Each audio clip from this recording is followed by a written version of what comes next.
Space. The final frontier. These are the voyages of the Starship Enterprise. Its 5-year mission: to explore strange new worlds, to seek out new life and new civilizations, to boldly go where no one has gone before.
What's up, fellow Star Trek fans? It's me, Dr. McKay, and welcome back to my last video of 2023. In this video, I'm going to be showcasing off my Strange New World Star Trek Enterprise NCC 1701. This is a small grid build. It was requested by a person from YouTube, so I hope you will enjoy the build. As you said, it's going to be a showcase of the ship. We're going to start off by going around the outside of the ship, just showing you the detail, and then we're going to go off inside.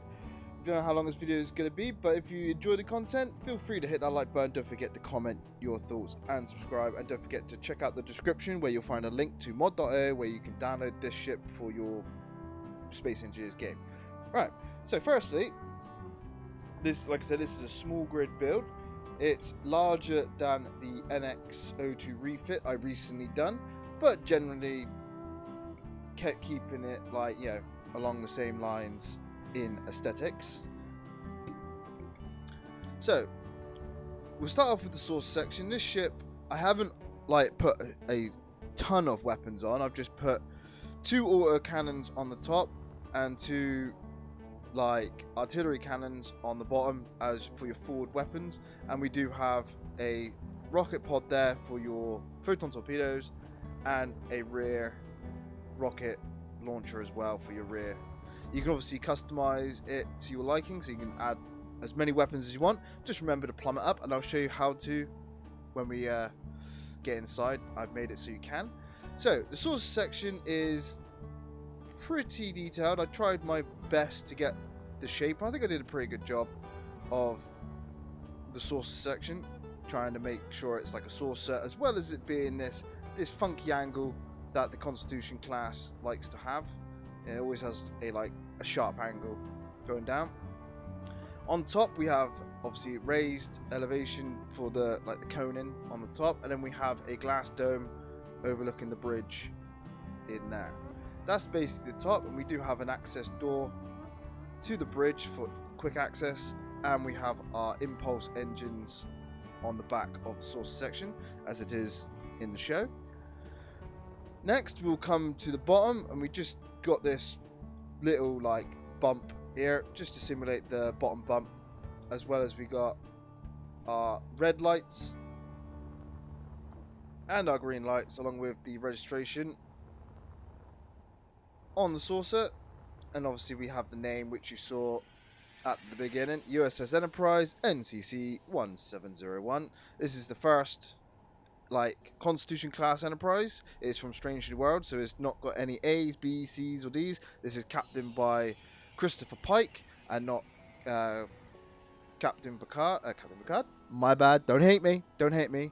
I was meant to say James T. Kirk, not Picard, but you know, So this is captained by Christopher Pike, not James T. Kirk. Don't shoot me. Yeah, I know my Star Trek. Anyway, so next we're going to come to the neck. So the neck's pretty standard. I was going to put some like windows, but it's pretty thin on this build, and I've kind of smoothed it out with doing the rounded edges on the front and the back. It's not a bad slope. Then we come to the pylons. Pylons house majority of the gyros for the ship, so hopefully if they get knocked off, you might not be able to turn. Anyway, we got the Bussard collectors, which I just did in this funky pattern with some lights. Tried to keep the nacelles looking like they are in the show with some detail. And we obviously got the registration on the side of the nacelles as well with some decals. And obviously we have the green light and the red light on the back of the nacelles. And for the rear of the nacelles, we have a bunch of iron engines that I chose to use to represent the nacelles in the show, because in the nacelles in the show got like, I don't know, 50-ish circle blue engines in. Now I'm not sure if they're impulse engines or warp engines. I'm not quite familiar with that. We also have these iron engines on the side that are possibly in the show warp coils. I'm not really entirely sure what the nacelles blue energy is. I'm not sure if that's impulse, because we have impulse engines with the ones on the back of the saucer, but they could be to do with the warp drive with the warp coils. I'm not really sure. I have to really look into that because I'm confused. But inside the nacelles we have iron engines forward, back, up, down, and obviously to the sides to help with maneuverability in Space Engineers. And we also have some fins on the nacelles that the show has as well. So next we're going to look at the engineering hull section, which is this cylindrical bottom bit on the bottom. Now obviously in the show it's quite like round, especially like on the belly, and kind of goes up into like a taper at the end. But in Space Engineers, trying to do that while keeping it flat instead of it being blocky like in Minecraft is quite hard, so I just ended up doing a cylinder, and hope you all appreciate that. We also have the I want to say deflector dish, which is quite iconic for the original Enterprise because it's a dish rather than like an energy dish. That makes sense? Yeah. And obviously it's got a beacon in that has obviously the NSCC Enterprise on it, and it's gold, and it's pretty cool. And then we got a bit of decal on the side near the red and the yellow leading down, and then we have our connectors for our cargo boxes, which I'll show you when we get inside. And obviously, as you see by the taper, it kind of tapers up then to the back of where the hangar is. But because it's small grid and there's not a lot of room to work with, I haven't put a hangar in. So yeah, that's something for like a large grid build. If I do a large grid, just let me know if you want me to build a large grid Constitution class. I have kind of built one in my Excalibur refit. Check out the video on that from Star Trek Online. It's basically the same principle as a Constitution class, but it's slightly elongated saucer and more rounder in the edges because it's Excalibur class. Anyway, so that's basically the outside of the ship. I've trying to make it as true as possible. I know the pylons need to be stretched out a little bit more, so the nacelles are more along the lines of being on the outside of the saucer rather than like where they are. But there's only so much you can do with the angle blocks. But I try my best, so I do hope you appreciate the build. Next we're going to have a look inside. So we're going to go into where the hangar would be, and it's an airlock. There's obviously no artificial gravity, but you can get mods, I think, that have small grid artificial gravity generators. So, I said that pretty quick. There's probably mods with small artificial gravity generators that you can put on the ship to have artificial gravity. But I got some signs, like no atmosphere beyond this point, and it being an airlock.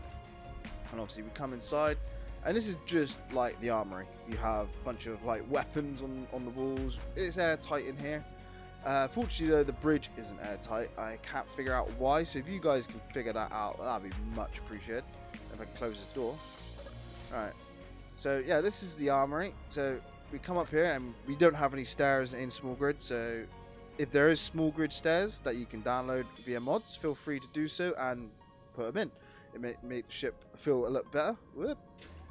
Alright, so now we're in the med bay.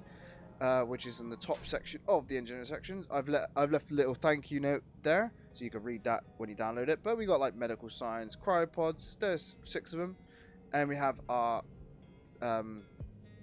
survival kit for our respawn point, and that's basically it here. But if we go down to the front of the engineering section, we do have our reactors.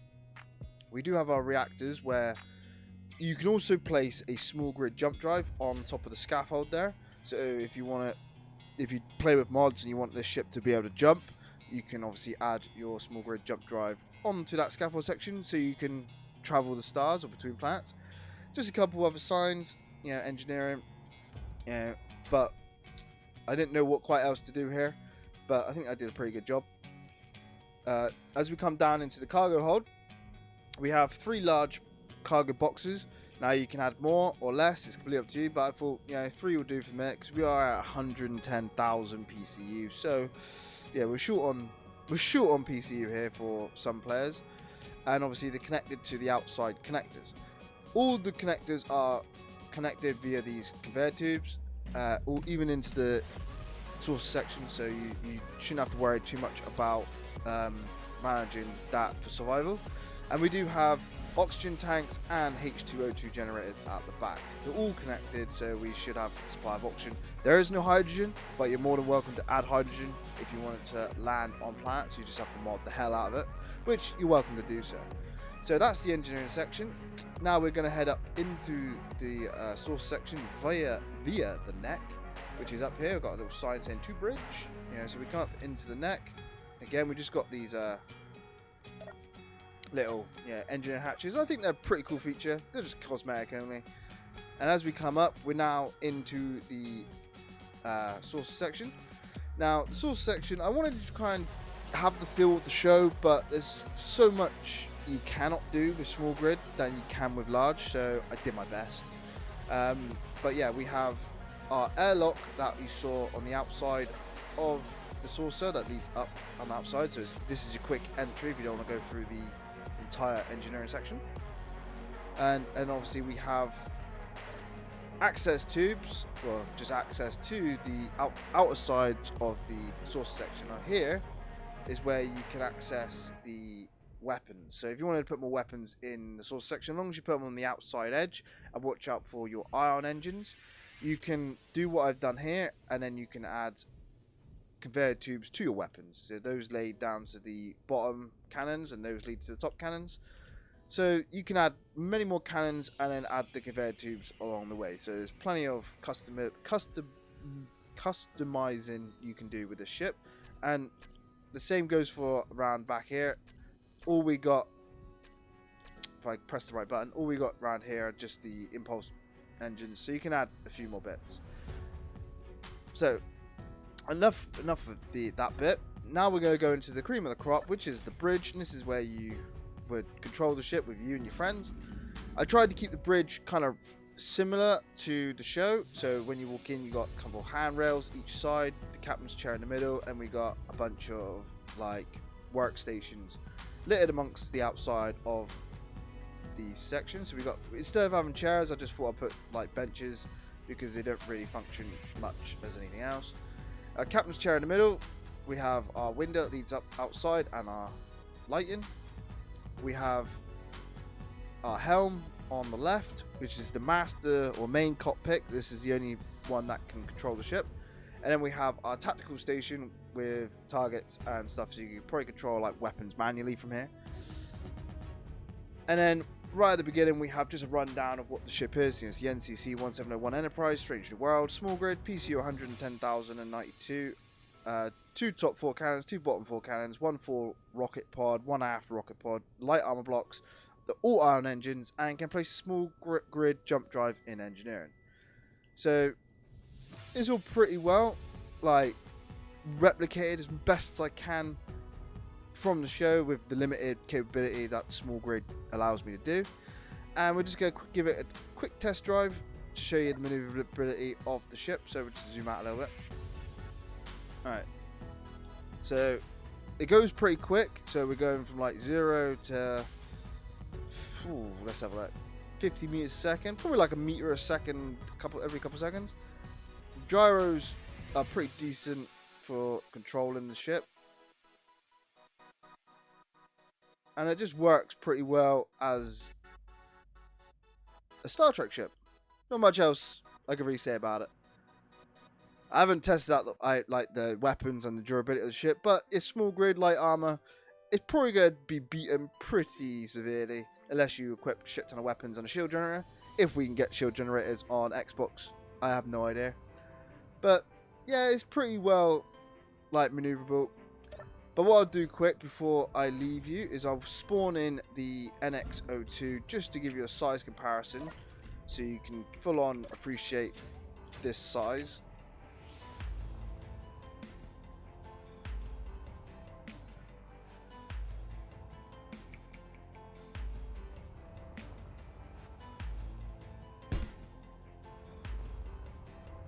Oh, it is upside down.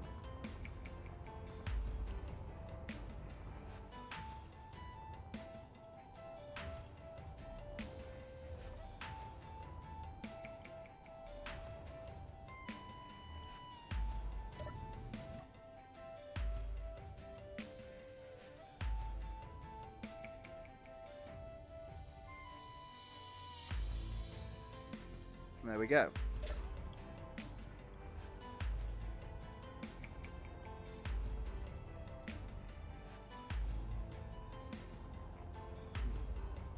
So as you can see, there is a big size difference between the Enterprise and the NX-02, which generally is what happens in Star Trek. You know, from one ship to the next, you always get bigger. Like the Excelsior class ship is longer and bigger than the Constitution, and then you got the Galaxy class, which is enormous, and then you go from like the Sovereign class to the Odyssey class. It just gets stupid, but cool at the same time.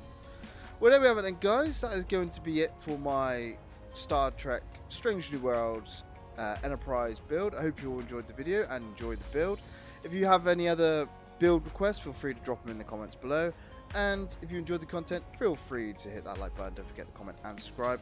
This has been a good year of YouTube for me in 2023. I'm almost at 1,000 subscribers, so all of your support is greatly appreciated. With that said, Happy New Year, and thank you all for watching. Cheers and goodbye.